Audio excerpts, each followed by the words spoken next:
By the end of this video, you're gonna walk away with 3 important lessons that I think anyone that is working in a career should know to maximize their income and maximize the fulfillment they can have from any money-making endeavor that they might have. For those of you who don't know, I'm a teacher, and this year I've just become the department head at my department.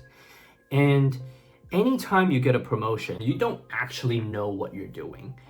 So the best you do is you either emulate the person that did the job before you, or you emulate those around you. If that's the case, the people you work for, your supervisor, your boss, your manager, have a disproportionate influence on how you will do the job. Now, there are 2 directions that can go in, right? Your manager can do such a good job that you're like, hey, I'm gonna do exactly what you do.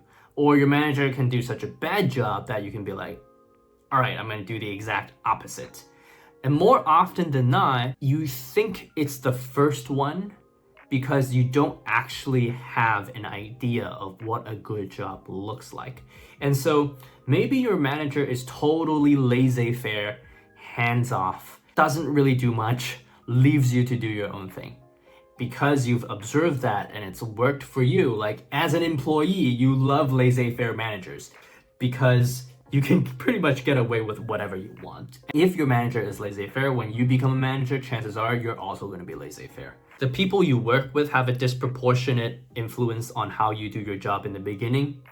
Your manager has a disproportionate influence on how you will be a manager when you become one. And so it is so important that the moment you recognize that the people around you aren't that great of a manager or an employee, like you don't have the skills, you need to switch jobs or switch departments, switch managers if possible. You need to be working under somebody that you admire, respect, that there's so much to learn from, even if it means you're going to work a little bit harder. Because at the end of the day, you get recognized for doing a good job at work. Let's say you're a teacher or you're an engineer and someone wants to start their own engineering firm or their own education company. Who do you think they're gonna take with them to become a founder? The person that is laissez-faire, that does whatever they want, or the person that's really good at their job? Obviously the person that's really good at their job, right? And so you have to do whatever it takes at the beginning of your career to get as good as fast as possible. And to do that, you need to know what a good job looks like. So first lesson, get really good mentors. Second lesson, I've tripled my income in the last 8 years, and I pretty much do the same thing. I teach. The only difference is I am now better at teaching, and so it takes me less time to do my job. I think it's ingrained that more hard work equals more money. That is not true. Hard work is not related proportionally to money, but hard work is the prerequisite to getting money.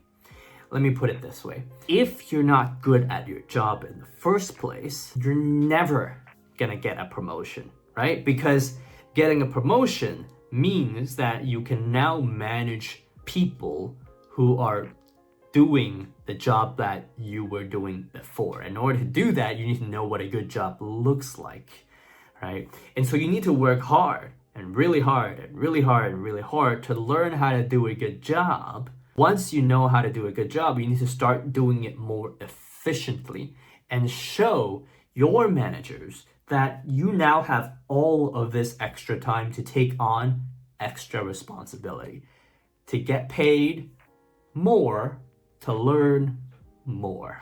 If working hard was the answer, I think anybody working in a restaurant during busy hours should get paid more than me.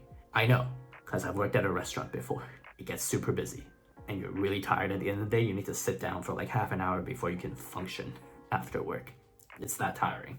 So second lesson, how much you get paid is not proportionate to how hard you work or how much you work, but how hard you work is the prerequisite.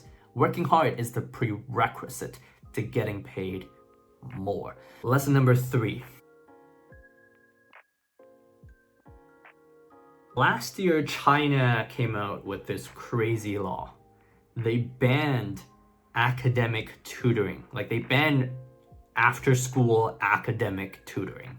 The government literally canceled the tutoring industry. And so that really led me to wake up and think about the idea of job security, right? Like you would hear like working for the government or becoming a teacher, you get a pension plan, there's like high job security. Well, first of all, I teach abroad, I don't have a pension plan. I do get paid a little bit more, but I don't have a pension plan. And second of all, I don't think there's such a thing as job security. I've seen teachers get fired. And so why am I telling you this? Well, if you think that the idea of levels of job security is based on the career that you choose, that's something I totally disagree with. And that's something that I've seen evidence against in my last decade working. Job security, here's where it actually comes from. Job security comes from being good at your job. Yeah? Think about it this way.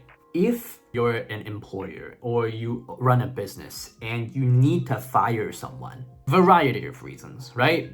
Maybe you need to cut costs, right? But you need to fire someone. Who are you gonna fire? You're gonna fire the person that's performing the worst on the team. You're not competing with big statistics. You're not competing with what the government says about the percentage growth or decline in an industry. The only KPI is how good you are at your job. You're only competing with the people you're working with. If you're good at your job, you're gonna be okay. When Elon Musk took over Twitter, he ended up firing 50%, 70% of the workforce. He fired a lot of people. Why did he keep the ones he kept? Because the ones he kept Twitter or X running.